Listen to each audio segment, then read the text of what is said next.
La mesure ne semble pas faire l'unanimité entre les acteurs éducatifs.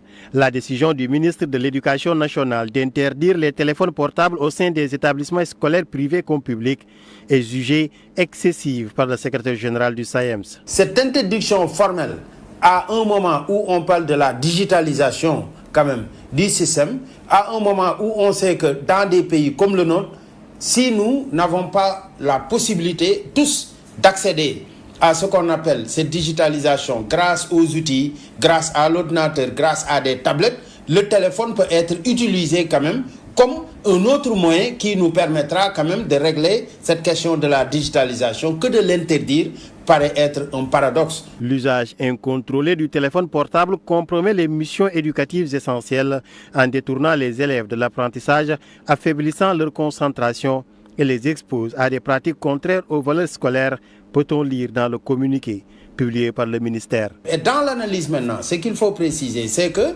on aurait pu s'inspirer du modèle coréen où, par exemple, on interdit l'utilisation du téléphone dans la salle de classe.